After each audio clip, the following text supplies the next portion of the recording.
to the cloud. Okay. Awesome. Yeah. I just want to make sure that people who aren't able to join us are able to capture this later. But yeah, like I was saying, what I love about this challenge, and especially the one, the winter season, is that it's a really great time to brush up on your skills. You know, you may have not picked up a camera in a while, whether due to pandemic or just due to holidays and you're just checked out, or you may have gotten a new camera for the holidays. Anyone got a new camera from the holiday, or like an upgrade of some gear? And so there's learning curves involved with that, right? And so this quote unquote slow season, I think it's relative, but I think it's safe to say that it's typically a slow time right now, because what you have is all your families have just gotten their family portraits taken from the holidays already. So typically January is a nice slow month to spend on revamping your photography, revamping your business, resetting your intentions for the year, and just, you know, setting the foundations up to give you a really strong year. So for me, what I like to do is figure out, you know, what I want my year to look like, what I want to be spending this year doing. And if you're all signed up for this, most likely you want to improve your photography for this year, whether it's because you want to take it to the next level, you want to go either turn it into a professional business, or you're already a professional and you want to level this up. So this 15-minute portrait challenge, I call it, I initially called it the 15-minute portrait challenge because there is great value to being able to do a portrait session in 15 minutes. And to give you examples, you might have clients that run late. You might have a wedding where the timeline is cut short. The makeup artist is running late, and now suddenly what was formerly half an hour for portraits is now 10 minutes. Anyone have experienced that before? Or you have clients that show up late and the sun is setting, and you know, you can't control the sun, right? So being able to shoot in 15 minutes, and you know, if you follow me, you'll know that mini sessions are a big part of my business, and how I generate 6 figures alone just from doing mini sessions. And these are like 10-minute sessions, 10-15-minute sessions. So point being, not that you have to be able to do 15-minute portraits sessions by the end of this, but that is like a goal. And so depending on what level you're at, for example, if you are my level 3, there's several of you guys have done this before, and I encourage you guys to repeat this annually, because each time it's a good refresher, but also you can level up each time. So let me share my screen and give you an idea of what we're going to be working on today, and share with you the objectives and such. Share screen. Okay.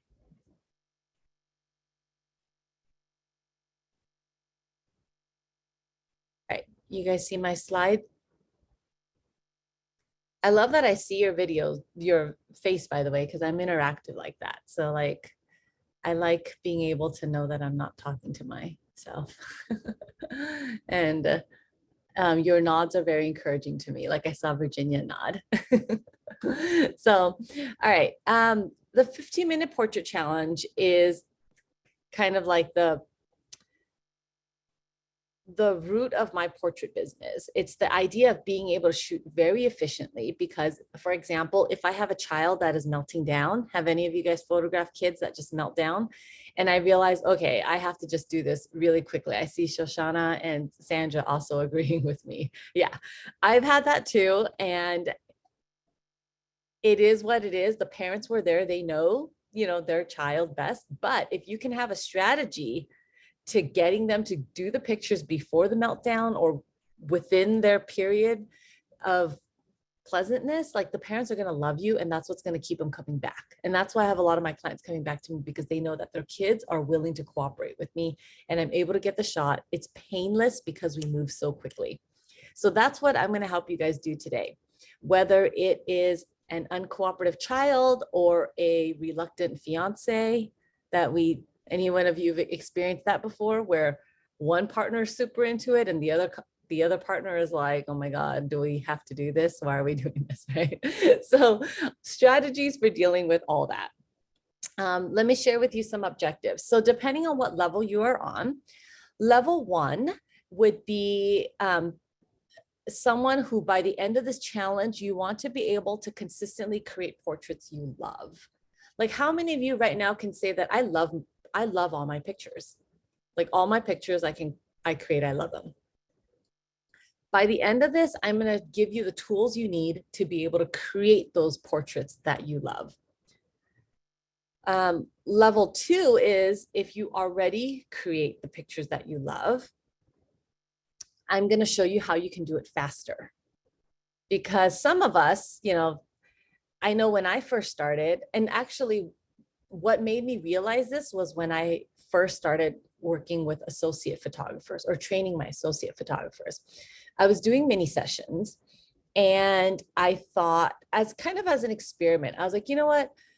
I'm going to offer an encore of my mini sessions because they were completely sold out anyway. I do my mini sessions in 10 minutes. So I had trained my lead photographer, my associate photographer, to shoot exactly the way I did. She knows exactly the poses. She knows the same prompts and cues.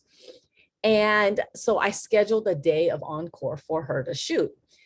And what I realized was that the difference between where I'm at and where she's at, even though I trained her to do all that, she wasn't able to do it as fast and as confidently as me. So given 30 minutes, she's able to replicate exactly what I had, but she was not able to do it in the 10, 15 minutes that I'm able to do it. So that's where I think the big difference is. And when I tell my clients that, just because a photographer is offering you a 2-hour portrait session, don't think that that necessarily means you'll get more than my half-hour portrait session, because I can work fast. So in half an hour, I can get you 40 amazing portraits, whereas it might take a more novice photographer 2 hours to get the same results, right? And Scarlett, I love that you're cuddling with your baby right now. So yeah, I love seeing you guys in your element, just like I'm sharing with you guys here. But that's the main objective. And so that's why I encourage you, even if you've done this before, do it again. And after you do it this year, do it again next year and see if you can get faster and faster and more efficient with it. And I want you to keep the photos that you're going to create from this challenge so that next year when we do it, you can compare and see how you did. And for those of you who are doing this again, like Alicia, Kim, I see, you guys will be able to compare your work from last year and see how much you guys have improved. Some of you may have done it on level 1 last year, and you can push yourself to do level 2 this year, which means just doing it at a faster pace. So to start off, I want you to think about first the last time where you were at a photo shoot, whether it was professionally or not, depending on whatever level you're at, where you felt amazing.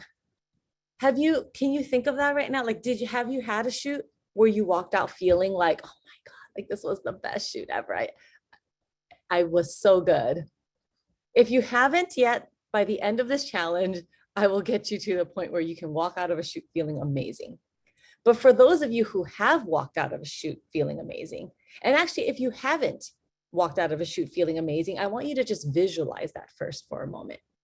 Picture yourself doing a photo shoot that you absolutely loved. Can you give me some elements to it? You can throw it in the chat. Give me some elements of what was happening at the shoot. What made you feel so amazing? I ask this every time I do this, because I really want you to, envision what success looks like, right? For each of us, success is going to look like slightly different. And I always tell people that, if you're going to have any kind of mentor or sign up for any course that tells you that you have to do things exactly this one way, I feel like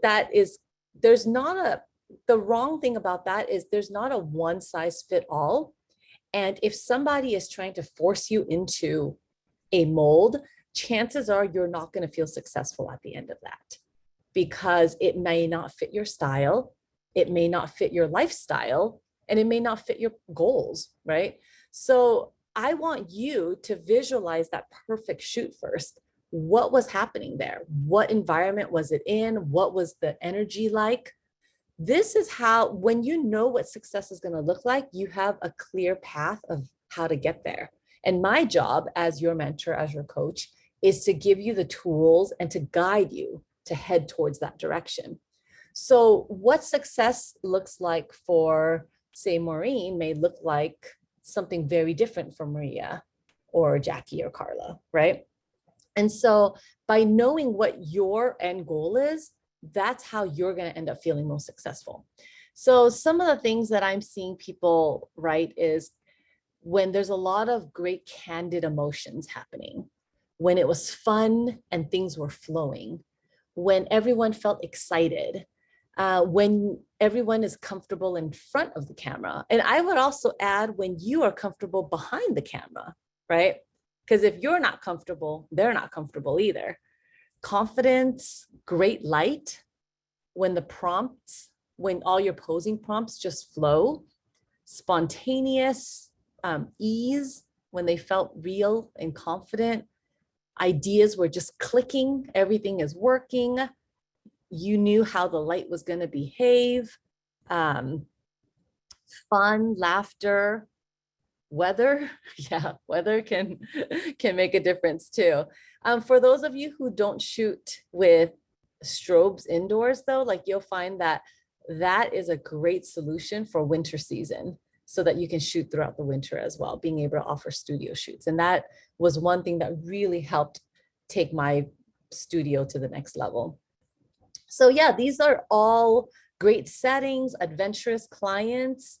When your creativity doesn't feel like stifled or restricted. So yes, these are all like, I couldn't agree more with you. And the reason why is I realize that, you know how like there's the Maslow's hierarchy of needs, right? Where like your basic needs have to be met before you could even entertain like anything else. As a creative, we work the same way. As a creative, we have needs in order for us to be operating at our highest creative frequency. And there are things that can block that. So for example, at the very base, the very foundation of it all is knowledge and comfort. What I found is that if I am not knowledgeable with the camera put in front of me, for example, if I was working for another photographer and they threw a camera that I'm not familiar with, that suddenly I'm not operating at my creative energy anymore because I'm worried about the camera now. I'm like, oh my God, how do you adjust the ISO? How do you, right? And if you are not familiar with the area, so for example, if I have to shoot a wedding in, like, for example, I'm doing a wedding in Italy this spring. I've never been to Italy. That gives me a little bit of nerves. So I'm going to come in early to check out the place, because if I don't know the place, I'm not going to be creative. I'm going to be worried more about low level energy stuff, like foundational stuff like this, right? The next one is connection. I need to feel connected with the people and with what I'm shooting. So for example, let's say I am super comfortable with my camera. I have knowledge and comfort. I am shooting in my studio, which I'm comfortable in, right? But let's say they want me to shoot a subject that I'm really unfamiliar with. So let's say football. I don't know much about football. I know there's a Super Bowl, but I don't know much more about that. But let's say the theme, and I'm supposed to tell the story of football. Suddenly, I'm not going to be creative anymore because I'm thinking about logistic stuff. Like, how do they hold the ball? Like, you know, if I needed to pose a high school senior, for example, with his football gear, I don't know, I might make him do a dance pose with it because I don't really know what are football poses that you do, right? I'm just giving you an example. Like, so that connection is important. And this is where like the pre-production is really important, where you have that consultation with the client. Being a good fit is also an important thing that you will learn, that eventually it's okay to say no sometimes. It's okay. It might be just the wrong class. Have any of you guys worked with a subject that was really hard to, where you felt like you were talking to a rock? Yeah. Eventually, as you do this, you may realize that there are some clients who are just not a good fit. And there are some clients where I'll share with you my posing cues that just needs a little warming up. And my posing cues are really good at helping breaking the ice really quickly. But I also know what clients I don't like working with. It's like people who want to micromanage me, I don't do well with. So if someone's going to tell me how to do my job or what angle to get it from, like that just kills my creativity right there. Like they need to trust me. But I know that now, and I know I can say no if I start to feel those red flags, right? And if I get, Leanne's asking, what do you do in the moment if you get someone like that? Like that as in really stiff, I go through my posing prompts.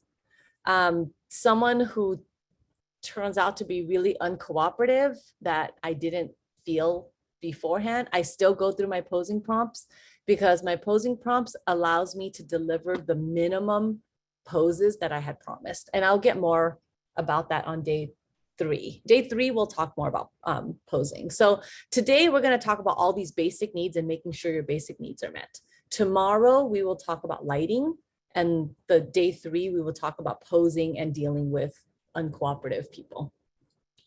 But once you have knowledge and comfort of your camera, of the location, and once you feel connected with your subjects and connection with the light, right? Because to me, lighting is huge for me. Like it's, and lighting could either be under knowledge or connection, because knowledge about light matters. So for example, if the lighting sucks and you don't know how to use your flash, then again, you're going to be put back down here again, right? Rather than being up at your creative potential.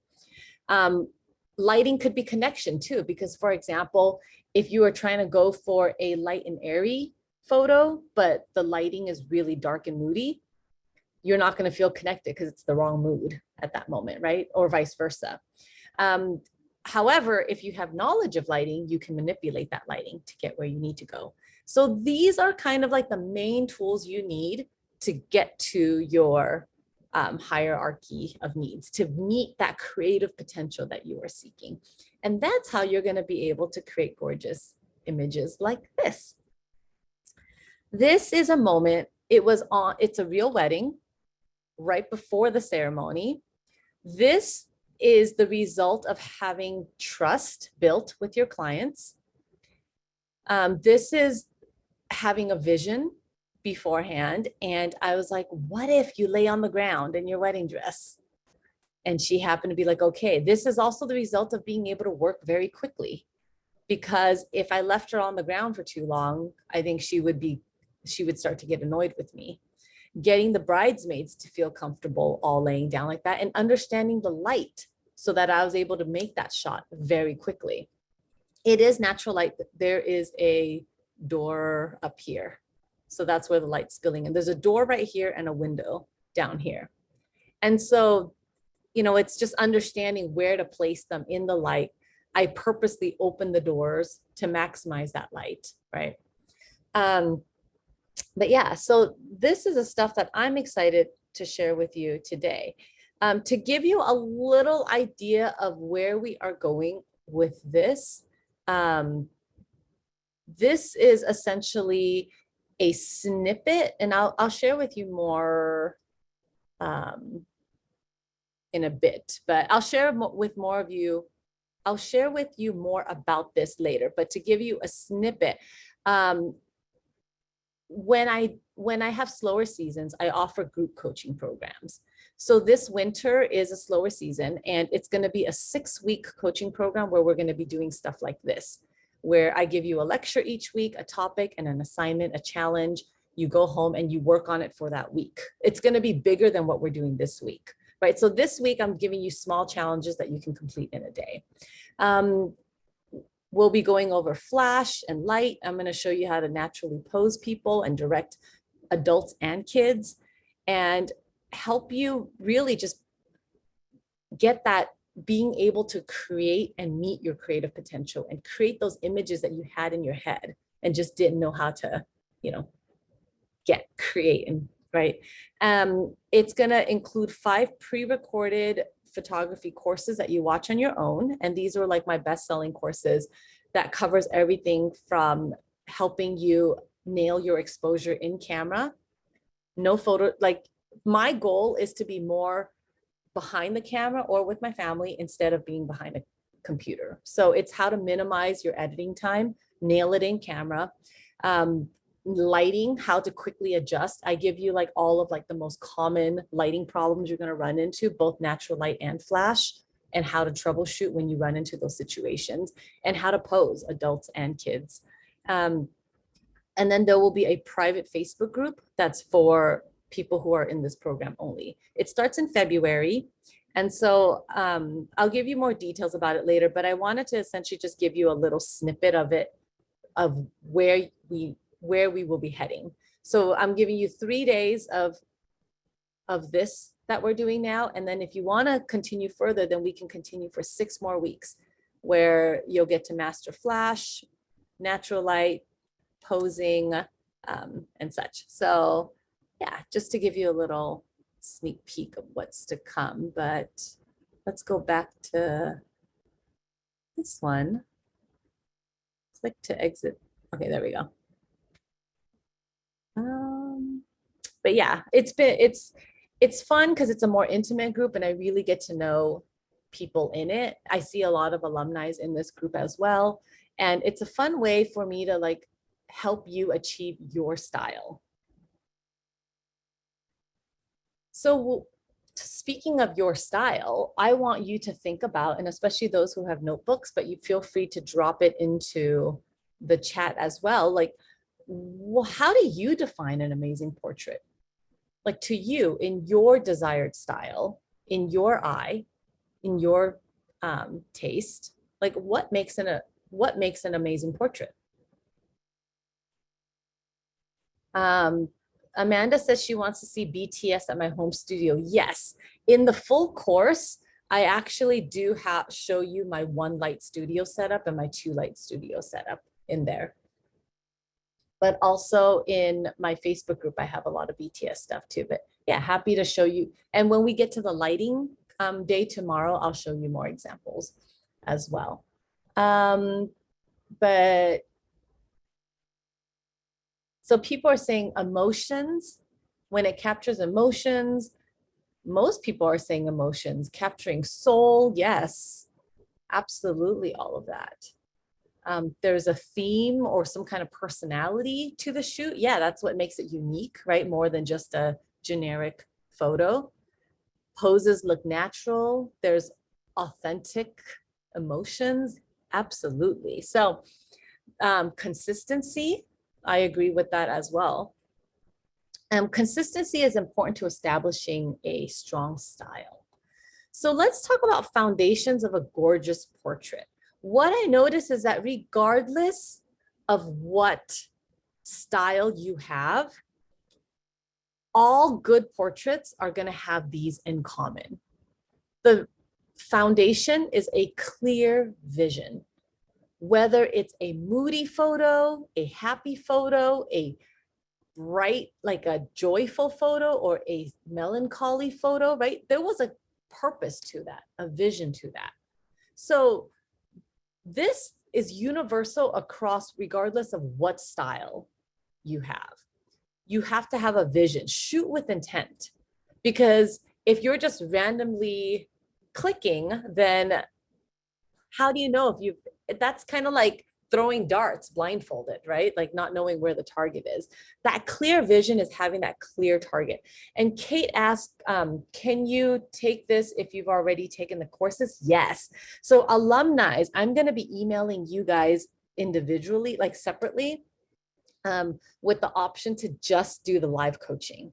So because you already have the courses anyway, so there's no need to buy the courses again, but just sign up for the live coaching part. So keep an eye out in your emails for that. And then if you're new, we will all welcome you to the cohort. And I love creating these cohorts for the year. It's going to be your little team, your cheerleaders that's going to help encourage you throughout the year as we create. And this is how we're going to create a foundation for a very strong year as well. So today, what we're going to be focusing on is identifying that clear vision. How many of you guys have found like, oh, I love what this photographer's doing, and then you try to create that. Oh, I love what that photographer's doing, and then you try to create that. And then you show up to your own shoot, and then sometimes you're copying this photographer, that photographer, or sometimes you don't know what you're doing, and then you just kind of click and you walk out feeling like, oh, was I successful? I've had moments like that. And usually those are times when I didn't define a clear vision for myself. So what I do is before any shoot, I sit down and I visualize first, like, what do I want the shoot to look like? What am I trying to create today? And this is what I'm helping you do for the year. What do you want your year to look like? What do you want your portrait business to look like? And when you define that clear vision, that is when you can now start to understand what kind of lighting you need to find. For example, me and Benjamin or Stan or Ashley can show up to the exact same location, and the photographs that come out at the end will look completely different. Because perhaps my vision was to look for the light and airy. So I went to look for all the backlight areas. Whereas maybe I'm just guessing here because I don't know your styles yet, because there's a lot of new faces here. But in the 6-week coaching program, I do understand your style and will be able to guide you. But let's say that Brent's style is a little bit more edgy, right? Or fur. Maybe your style is more edgy than mine. You might look for a totally different wall than me. I may have gravitated towards the white wall, whereas maybe Stan, like his background, went towards the dark wall, right? And not one is right or wrong. The only right one is the one that fits your vision. So what you have to know your vision in order to find the correct lighting to meet that vision. And then once you have that, then it comes down to posing and directing. So the posing and directing is ultimately what captures that emotion, right? When you have a clear vision, you will know whether you were trying to create a fun photo, a romantic photo, or a moody photo.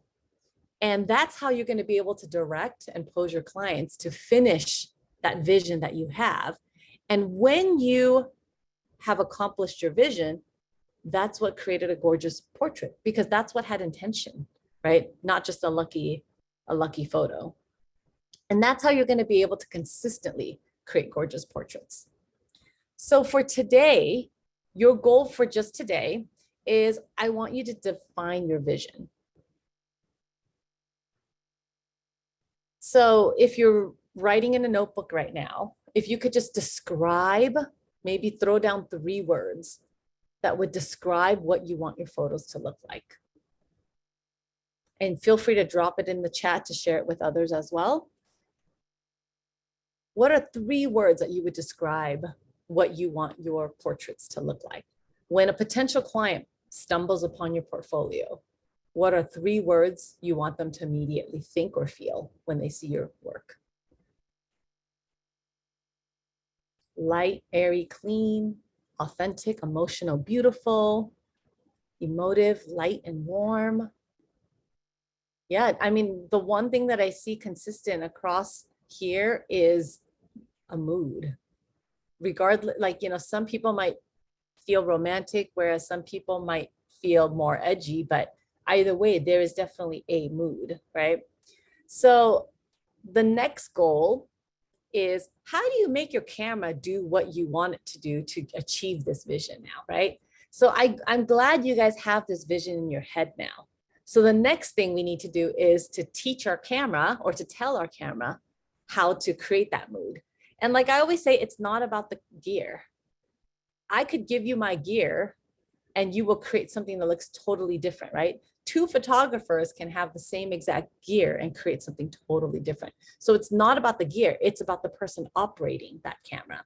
So don't feel discouraged if you're like, oh, my camera's not professional enough, or when I get a better camera, I'll create better pictures. It doesn't work that way. You know, I can create with the cell phone.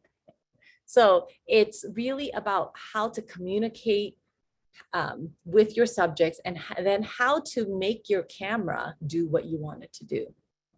So I want you to remember that there's no right or wrong way to create a portrait. Success is when you achieve your vision. So don't lose sight of your vision. In the 6-week program, I have you identify what you want your vision, and we make a vision board that we share with the group to hold each other accountable. And that's what I want you to keep referencing back to, because that's how you're going to know whether you hit your goal or not. It's really easy when you browse Instagram. Any of you have done this? You browse Instagram and you see something amazing that someone created, and you go, oh my God, I'm such a loser. Like, look how amazing this is. But you forget, like, that's actually not even part of your goal, right? So this is like important in keeping your morale up, but also in making sure that you be the best version of yourself and not compare yourself to other people. So exercise 1 is, I want you to think of a photo that best represents what you would like your portraits to look like. So you can take a picture of this. This is part of your assignment. You can screen capture this.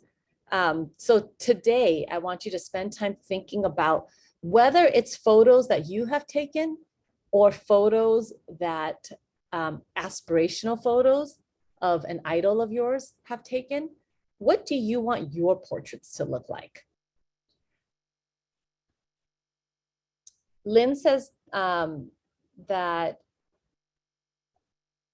I'm confused by styles, frankly. I love the light and airy and also the moody and dramatic. And I understand that. Like so for the sake of this course, like finding your style is actually a work in progress. Finding your style is, I would say, like a level 3. Level 1 is really pick a style. You're not going to know what style you like until you tried it all. If you look at some of the work that I did at the beginning, I did moody stuff. I basically copied every photographer I saw that I liked.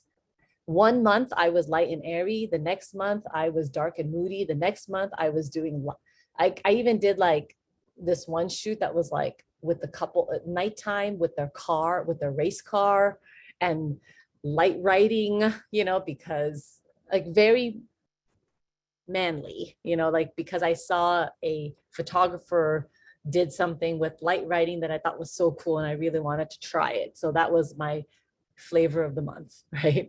It's a very common thing that you run into as a beginning artist, and there's nothing wrong with that. It's not until you try a bunch of it that you're going to understand, okay, that's cool, but not me, right? So understanding what's me and what's not me is going to take time. So don't worry about that. I would say level 1 is just pick a style.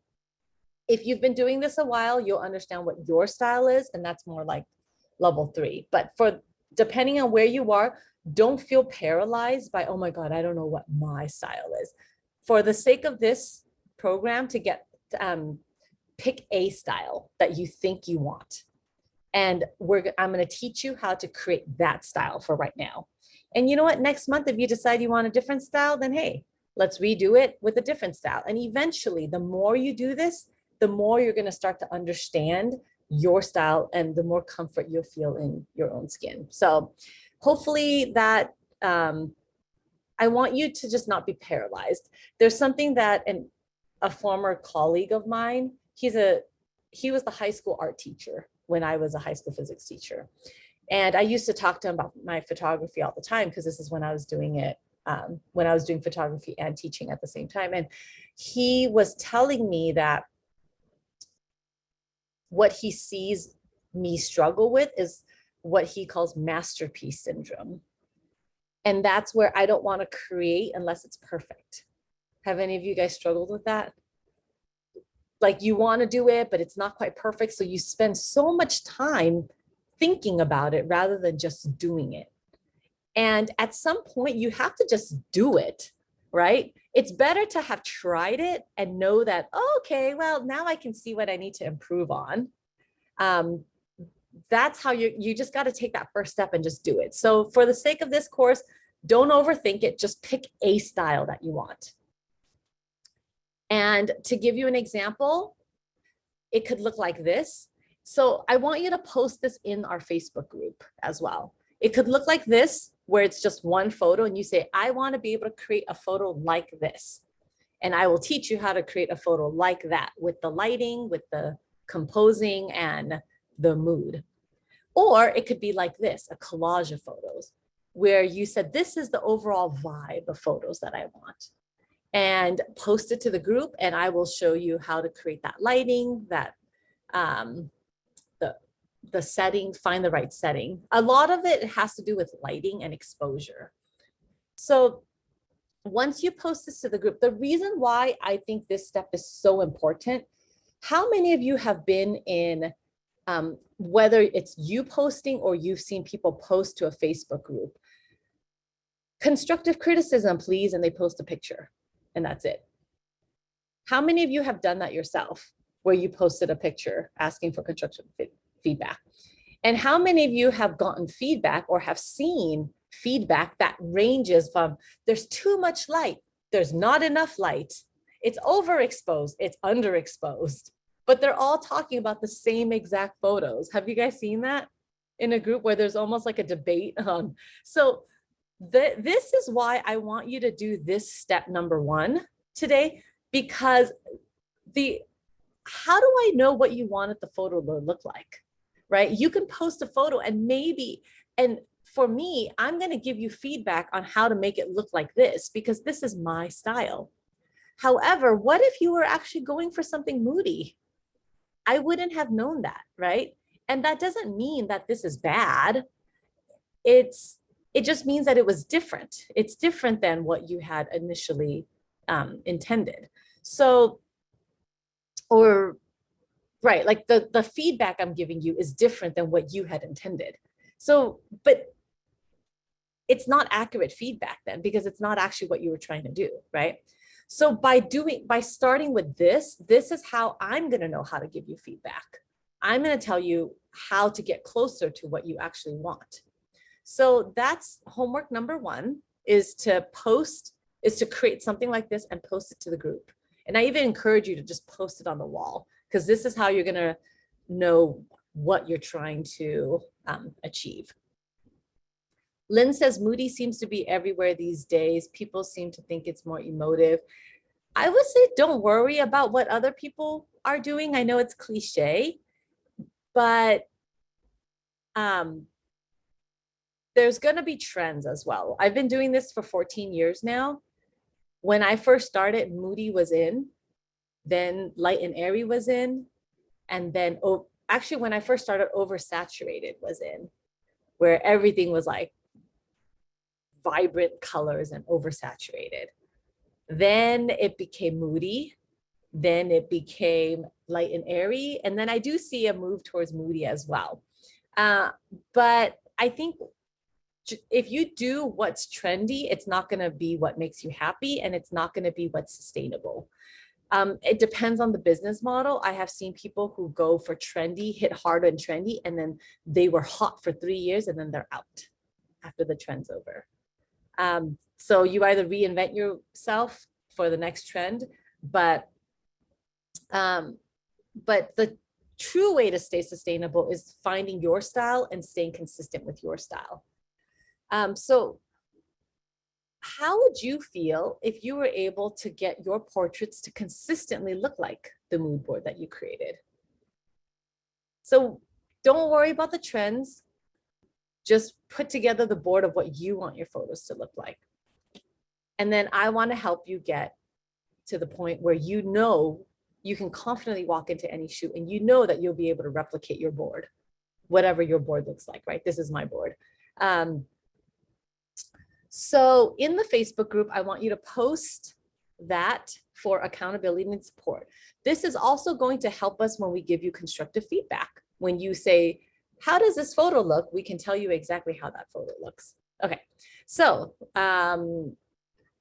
so you know what you want your photos to look. How do you make your camera know what you want your photos to look like? This is where all your settings is going to be important. And this is the meat of today's lesson and the challenge that you're going to have to do today. Azita, you can make the board out of your own photos or of other people's photos. So level 1, I assume you probably have not created photos you love yet. So you're probably going to be pulling from other people's photos, and that's okay. You can go on Pinterest, put together a mismatch of people's photos.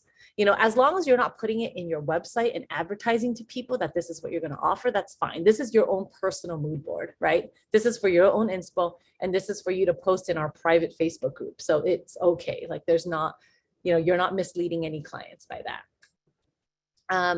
So today is a little excerpt from my class, from my course called How Do I Use This Fancy Camera, which is included in that 6-week program that I was telling you about. So the first thing, and just kind of going through this real quickly, because some of you already know this, you're in various levels.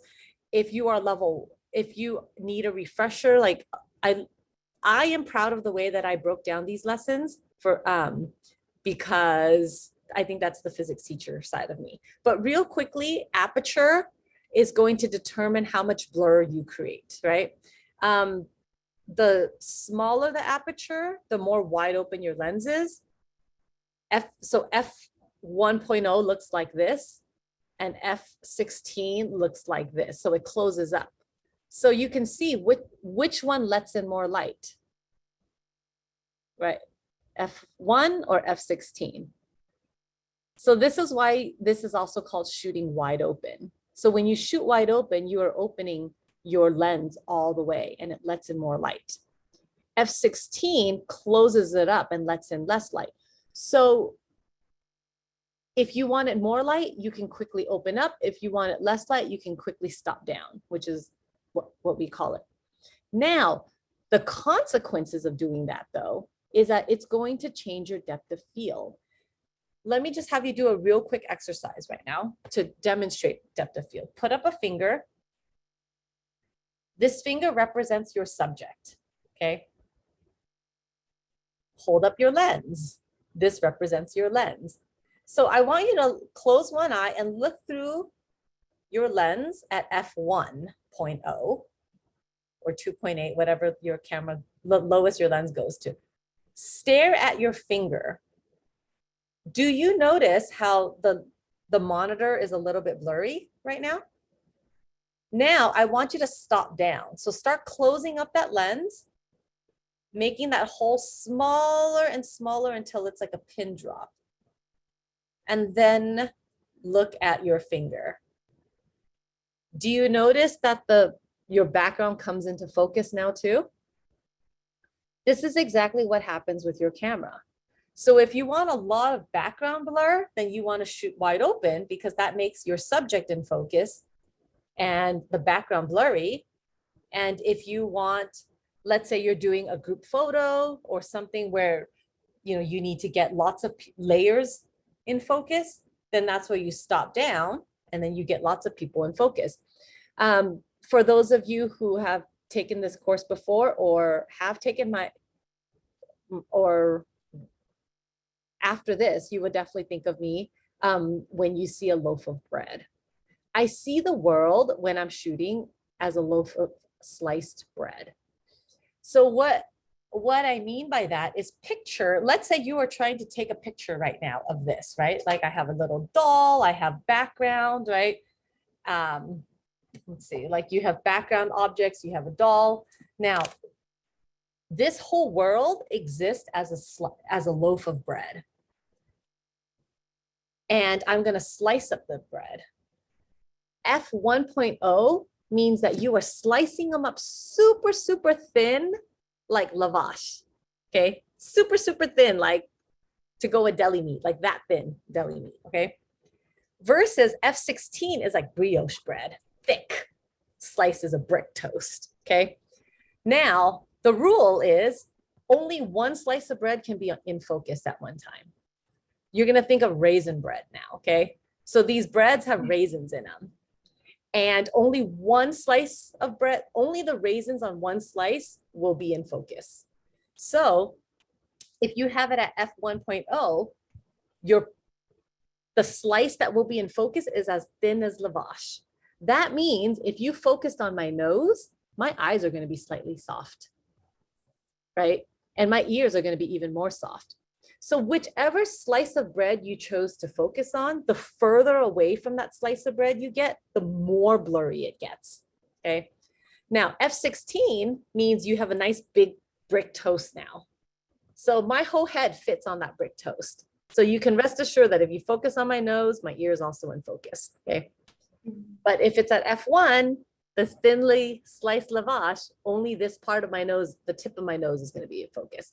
So that's how you're going to remember. And when you are putting your subjects, that's how you're going to place them. Make sure they're all on the slice of bread. So you'll see me reference that a lot. When you're shooting people, I'll say, were they on the same slice of bread? Were their eyeballs on the same slice of bread? Because if you are on lavash, this eyeball is now on a different slice than this eyeball, right? Whereas if it's brick toast, you're still okay. So that's how I want you to think of aperture. The next one is shutter speed. And shutter speed, the faster it is, the faster it opens and, sorry, this is ISO. Shutter speed, the faster it opens and shuts. And so if you are trying to freeze like a running person, then you definitely want to be more like 2/50th and beyond. Otherwise, you're gonna get motion blur. And if you're at one, everyone has a different number, so know what your number is. For me, if my subject is moving, then I go for 2/50th. If my subject is standing still, but still a person who naturally has slight movements, I go for 1/25th. If it is still life or a very, very still person, I can do a 60th. So sometimes if it's really low lighting, if I'm shooting film and I can't change my film to a faster film speed at the time, then I know I can still handhold a 60th. And I can even handhold a 30th if everything is still, and I can handhold a 15th if I hold my breath sometimes, but that's risky. But if I need to take the chances, then I can. The reason why these people are blurry is because the shutter opened for too long. So let's say that right, then that moment it opened and shut, it froze it when that person was right here before they moved on. Now, if I now suddenly got that person across this long period of space. So that's shutter. So you're gonna, when you're trying to figure out what your shutter speed is, you're gonna figure out if you want motion or not. Sometimes you might purposely want motion, because have you seen where you get like the train moving in the background, but the person is still, right? So you're gonna need to be at a slow enough speed to freeze people, but fast enough speed to freeze the person, but slow enough that you're getting the motion blur of the car or the train. However, if you want to freeze everything, including the train, then you're going to have to go super fast. When I was on vacation, I was shooting a wedding in Indonesia, and we were driving by in a car, and I was doing a drive-by shooting, is what I called it. That was like my lazy tourist photography. Like I didn't want to be on foot. I was like, I'm just going to shoot from the car. I don't want to stop the car. I had to be at a very fast shutter speed, because otherwise like the car is moving, right? So everything was coming out blurry. So I had to be faster than how fast the car was moving to succeed in my drive-by shooting. And then ISO is just how sensitive you want it to be. So if it's super sunny and bright, you're going to be at 100. And if it's really dark, then you're going to crank up that ISO. The consequences or the side effect of that is it gets more noisy. So you start to see a lot more dots, because the worker bees or the photosensitivity has to be like work harder So then it makes them like bigger, so to speak. So now when you are trying to nail your exposure, all you're really trying to do is find the right combination of those three. There's no right or wrong way. To me, they're like blocks, okay? You have your green block, your red block, and your blue block. One is for ISO, one is for shutter speed, one is for ISO, if I didn't say that now. Okay, aperture, ISO, shutter speed. So let's say that in this given situation, I need this much light, right? It's like those old school scale. You can put any combination of it on here to balance that out. Let's say I start putting in some ISO, I start putting in some aperture, and I start putting in some shutter speed. And I notice that, oh my gosh, my people are too blurry or too soft focus. I need to crank up my aperture so that I get more people in focus. However, it's starting to let less light in now, right? So it's starting to get too dark. Okay, it's starting to get too dark. That means I need to compensate with one of the other blocks. So if I took out aperture, I need to add back in either shutter speed or ISO. Make sense? And they all work like they all are interchangeable with different effects though. But to get the right exposure, and what I mean by exposure is just the right amount of light to see me in the right light that you like. Some people like it a tad brighter, some like it a tad darker, but to get me looking like this. So as I add in more ISO, it's going to start getting brighter and brighter, right? But then that can allow me to increase my aperture, for example. So your first challenge for today is I want you to take a photo that has a lot of bokeh. Bokeh is the background blur. And here are 3 simple tips you can use to get better bokeh. One is your lens choice. The longer the lens you use, the more compression you're going to have. So, and you can try it. Try shooting a portrait using like a 23 millimeter lens versus a 100 millimeter lens of the same subject, of the same composition. And you'll notice that the longer lens has more bokeh. The second one is the camera settings. You want to use as small of an aperture as you can. That's going to maximize your depth of field.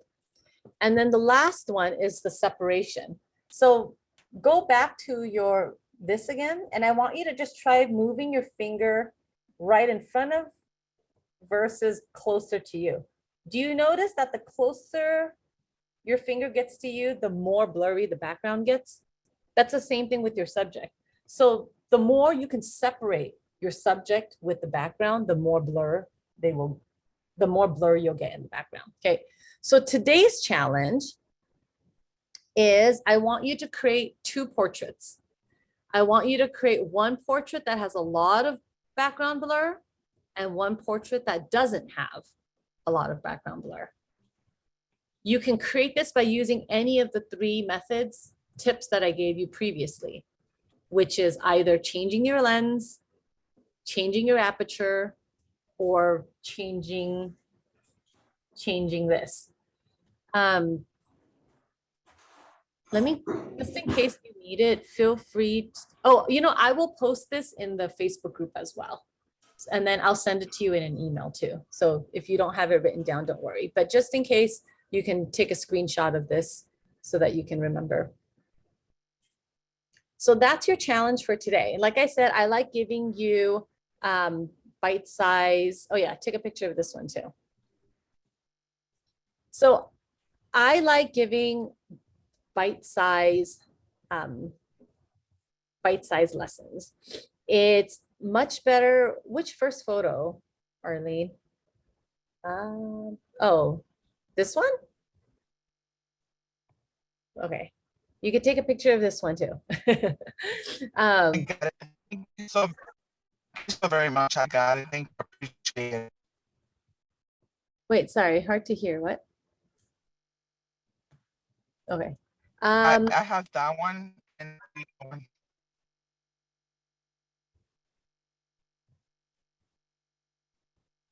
Okay, and then take a picture of that one. Or a screenshot. And then and then this one. Okay, so this is your assignment for today. I want you to post it inside our Facebook group. So you have, I know it's a lot for one day. That's why I like the 6-week program better, because we have more time to do this stuff. But for the sake of this one, hopefully don't overthink part 1, which is post your inspo photo. Okay, don't overthink that. Just pick a style, a photo that you want to work on for these next 3 days. So I'll teach you how to create that one photo for right now. And then you are going to,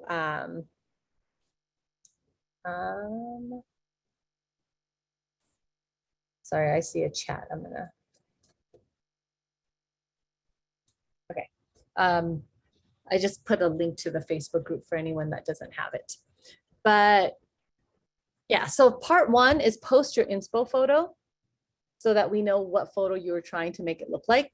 And then part 2 is post the portraits, post a portrait with lots of bokeh and little bokeh.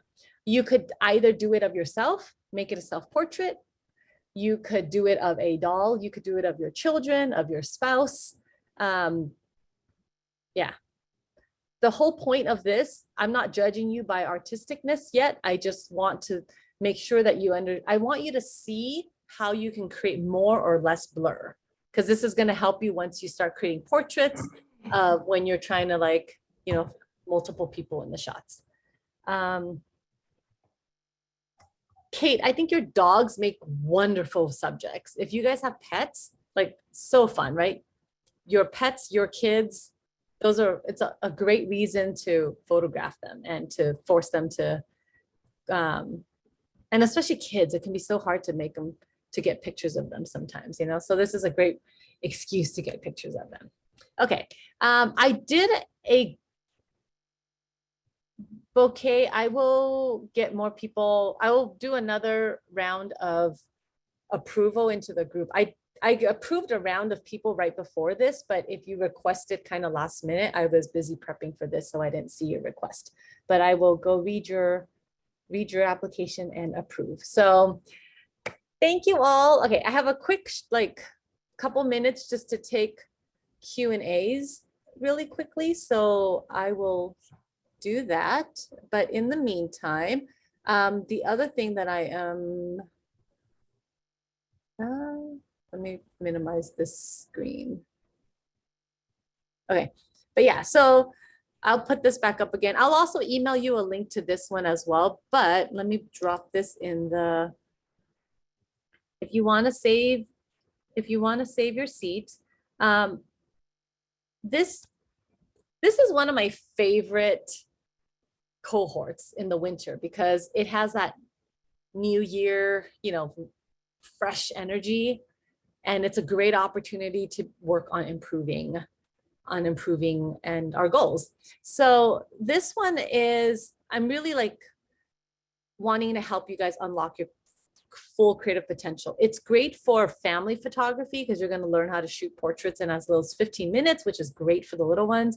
It's great for aspiring photographers. This is going to give you such a stronger foundation with a clear vision before you start your business. But there have been people who have been in business for 40 years who've taken this and found it so helpful. This is also great for wedding photography because you're going to run into wedding photography, especially. You have to deal with so many different lighting situations. You have to be able to create portraits really quickly because timelines are always rushed. And you are going from indoor, outdoor, church light, dark hotel room, bright sun, right? And you have to be able to manage all that really quickly. So tomorrow I'm going to get into lighting and show you how to navigate a lot of these lighting stuff real quickly. But the 6 weeks allows us to really dive into all of this. Mommy is asking, should we post assignments all under one specific thread? I will start the thread for you so that we can keep it all organized. And yeah, so this one is, there's 2 options for you. One is if you want just the course. So let's say that maybe the live coaching isn't within your budget right now, then you can get just the pre-recorded classes. It comes with 5 classes, all about light, all about flash, pickup points family, which teaches you how to pose and direct families, and then couples, which is great for engagement and weddings. And then how do I use this fancy camera? This is a great way to just make sure that you nail your shots in camera to minimize the amount of editing you have to do after. So this one is 3 payments of $245, and that gets you the pre-recorded classes for you guys to watch on your own. Of course, you'll have the Facebook group that you're in now. So if you have questions, you can always ask questions.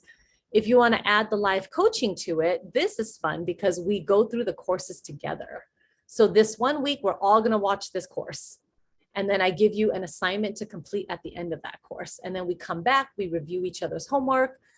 You can give me questions if you want to take it to the next level. And then I assign you the next video. So, okay, the next week, we're going to all watch this course next together.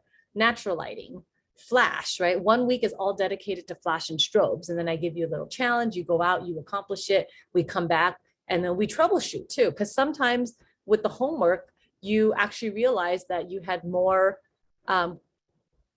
struggles than you realize, right? Like, what is it? Like the more you know, the more you realize you don't know, right? So as I start giving you these challenges and you go out there and try to do these things, you're going to realize like, oh, whoa, like, you know, I thought I understood lighting, but I realized that's only when it was during golden hour. And when it's 1 p.m., you know, I don't know lighting as well as I thought I did, right? So it's a great way to get out of your comfort zone. It's fun to collaborate together because we do hop on a Zoom all together like this. And it's fun growing together, really, like just having that accountability. So I think I forgot to drop the link for you guys. Okay, so let's see. Carla says, if we already have all the courses, can we sign up for just the live coaching? Yes. If you are an alumni, I will email you a special link just for you guys where you can sign up for just the coaching class. So you don't have to rebuy the courses again. When during the day are the live coaching sessions? It's going to be at 10 a.m. Pacific Standard Time. So it's 1 hour earlier than what we're doing this one at. Again, it's all pre-record, or it's going to be recorded like I'm doing now. And I will send you a link so that you can watch the recorded class if I know life happens. And there will be a private Facebook group just for the 6-week program people. And so it's usually very active in there. People asking questions, people watching the courses, and then having, you know, comments or questions along the way as they're watching it. I love it when people are dropping their like moment, you know, their mind blow moments, like, oh my gosh, you know, like this tip, right? Let's see. Do you want straight from camera or edited? Oh, for your challenge, you can do straight from camera. I think straight from camera is actually great for these lessons because I can give you feedback on how to improve things, you know, versus if you've already manipulated, then it's harder to know what you got, what you had to fix, right, in Photoshop. If you want to, I would say in our private Facebook group, post unedited. If you want to edit it, of course, you are more than welcome to.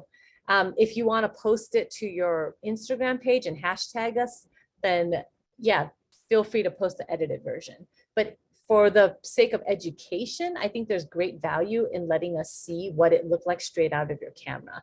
Because I remember there was one student that I was mentoring and I was looking at her work and they all look really beautiful.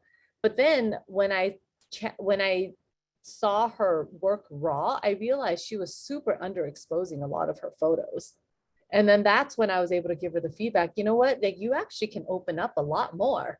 But I wouldn't have known that if I only saw the edited photos. So stuff like that is helpful to see the unedited. Can you talk briefly about shooting in manual versus aperture priority? I find myself using AP, but I'm wondering if I'm sabotaging myself. I am personally a manual person. I love shooting manual because I have full control of it.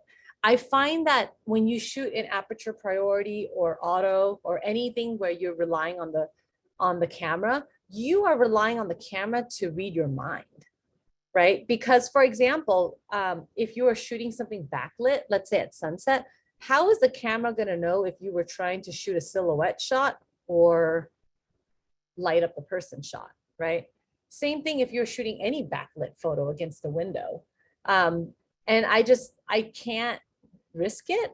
So for me, just being able to shoot manually allows me to know that I'm going to not get a wrong shot, or that the camera is going to misjudge what I was trying to create. Okay, so I'll do like 5 more minutes of questions.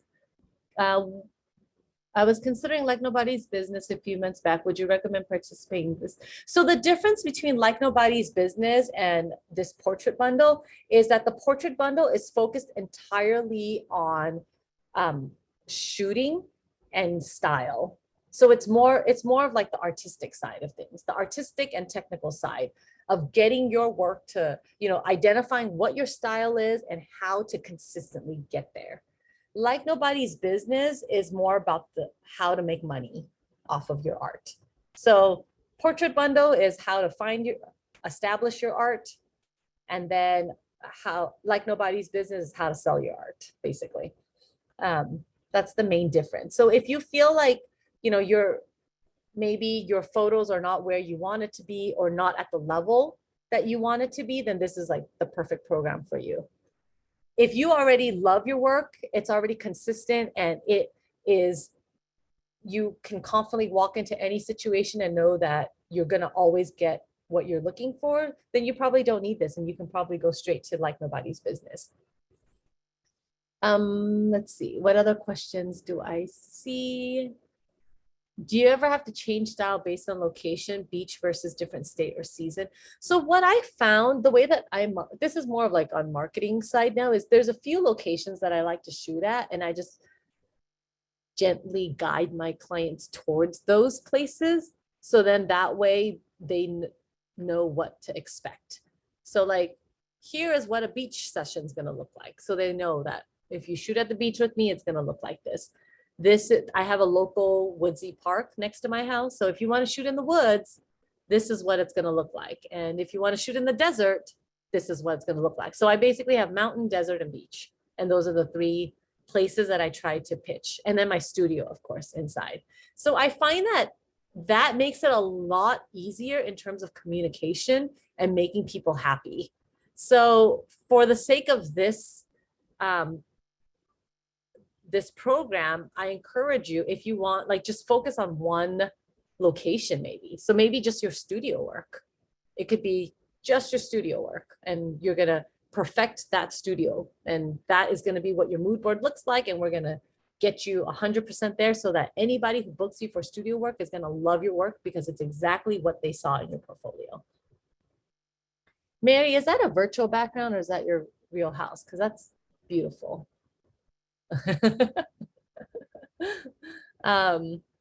Okay, awesome. I think I've tried to scroll through a lot of the, Maria says that she just started challenging herself to shoot in manual mode, and it's scary. It is, but the more you do it, the more comfortable you get with it. We don't get to do it in this one, but in the 15-minute, in the 6-week program, that one, like, I really challenge you to own that manual mode. And I have an assignment for you where you have to like tape the back of your LCD screen, so no chimping, and you just have to guess what exposure. That's how I got really good. I just guessed. I would quiz myself. I'd walk into a room and I'd say, I think this is ISO 400 f 2.0 shutter speed 1/60th. And then I would try it and see, and then test myself like that. So it's a good test for you to do. And it builds your confidence. And at weddings, I realize it's always between a few combination. It's either bright sun, golden hour, or hotel room. So I can trust that I'm within range, at least. The business course, Nicole, is going to launch again in March. Yeah, so keep an eye out for that. So I'm doing the art program right now. It's going to run 6 weeks, and then I'll do the business course for those of you who are ready to take it to the next level. So basically, it's like, I find that, what we do, it's like merging art and business, right? It's like that beautiful intersection of where art and business comes together. So we're going to focus on mastering the art this time, then we'll focus on mastering the business next time. And that's kind of how you can find that nice fine line of walking between being an artist and being a great business person. Cool. All right. Could you have a profitable business just from the studio? Yes, you absolutely can. Like I said, my mini sessions alone is 6 figures, and that's just from twice a year. I offer mini sessions twice a year. I also have a mini sessions course too. I don't know if I'll have time to offer it with live coaching this year, but you can pick that up. Message me if you guys are interested in that. Like I'm going to be starting my spring mini sessions, marketing it in March for a shoot in April. So if you guys are interested in that, DM me and I can send you a link to that. But yeah, oh my gosh, so many comments here that to go through, but please keep this conversation going. If I missed your question, I apologize. Drop it into the Facebook group though, and I'm more than happy to answer any questions there as well. So I look forward to seeing your 2 assignments. One is your mood board or your aspirational photo for this project. Don't worry about for your entire business. Just think about for this project alone, this program, what do you want to work on? And then the second one is give me a photo with shallow depth of field and one without. So I look forward to seeing your work, and I will see you back again tomorrow, same place, same time. So enjoy the rest of your day, everyone. Bye. Thank you. And bye. Thank you. Bye. Wait, if you got whoever's still on, do you guys want to take a group picture? If you Sure. logged off. Yeah, sure. Okay. Hold on, let me see. I'm not Insta-worthy. I'm not Insta-worthy today. And I'll try to tag you as many of you guys. Time difference. Come and say Take hello. with my baby together. Yeah, absolutely. Wait, how do I make it? Let's see. Okay, so turn on your videos, you guys, and let's take a group picture. Oh, so fun. Okay. I love all the babies. If my babies were home, they would just photobomb us. Thanks, you guys. All right. I love seeing the babies. Thanks for sharing. Thank Thank you, you. Caroline. And Samuel, much. oh, so cute. Thank you. How old is she? Oh, she's 5 months old. 5 months old. So cute. Annabelle, yours Yeah. looks like maybe what, 13, 18 months? It's hard to see. And then videos are popping around now too. Bye. All right. I'll see you guys back tomorrow. Thank you. Thank you.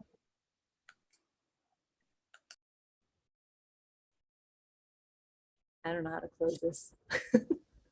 Oh, wait. Okay. Stop share.